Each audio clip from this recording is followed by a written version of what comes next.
ವಿಜಯನಗರ ಜಿಲ್ಲೆಯ ಹೂವಿನ ಹಡಗಲಿ ಪಟ್ಟಣದಲ್ಲಿ ನಕಲಿ ಬೆಣ್ಣೆ ತುಪ್ಪ ಮಾರಾಟ ಜಾಲದ ಮೇಲೆ ಆಹಾರ ಸಂರಕ್ಷಣಾ ಅಧಿಕಾರಿಗಳು ದಾಳಿಯನ್ನ ನಡೆಸಿದ್ದಾರೆ. ನಕಲಿ ಬೆಣ್ಣೆಯ 40 ಪ್ಯಾಕೆಟ್ ಹಾಗೂ 5 ತುಪ್ಪದ ಬಾಟಲ್ಗಳನ್ನು ವಶಕ್ಕೆ ಪಡೆದುಕೊಳ್ಳಲಾಗಿದೆ. ಬಳ್ಳಾರಿ ತಾಲೂಕಿನ ಬೆಣಗಲ್ ಗ್ರಾಮದ ಶಿವಲಿಂಗಪ್ಪ ತಿಪ್ಪೇಸ್ವಾಮಿ ಶಂಕರ್ ಎಂಬಾತರು ನಕಲಿ ತುಪ್ಪವನ್ನ ಬೆಣ್ಣೆ ತಯಾರಿಸುತ್ತಿದ್ದ ಬಗ್ಗೆ ಖಚಿತ ಮಾಹಿತಿಯ ಮೇರೆಗೆ ದಾಳಿಯನ್ನ ನಡೆಸಲಾಗಿದೆ. ಕಚ್ಚಾ ಡಾಲ್ಡಾದೊಂದಿಗೆ ಗೋಲ್ಡ್ ವಿನ್ನರ್ ವನಸ್ಪತಿಯನ್ನ ಮಿಶ್ರಣ ಮಾಡಿ ಅದೇ ಬೆಣ್ಣೆ ಅಂತ ಮಾರಾಟವನ್ನ ಮಾಡ್ತಾ ಇದ್ರು. ಇದೇ ಮಿಶ್ರಣವನ್ನ ಕರಗಿಸಿ ತುಪ್ಪ ಅಂತ ಹೇಳಿ ಬಾಟಲಿಯಲ್ಲಿ ಮಾರಾಟವನ್ನ ಮಾಡಿ ಕಳಿಸ್ತಾ ಇದ್ರು ಅಂತ ಅಧಿಕಾರಿಗಳು ತಿಳಿಸಿದ್ದಾರೆ.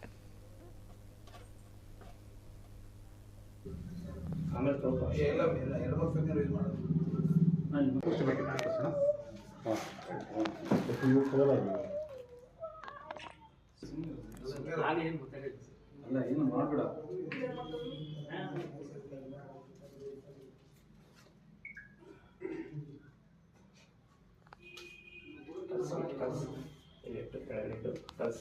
ಕೈ ಏನು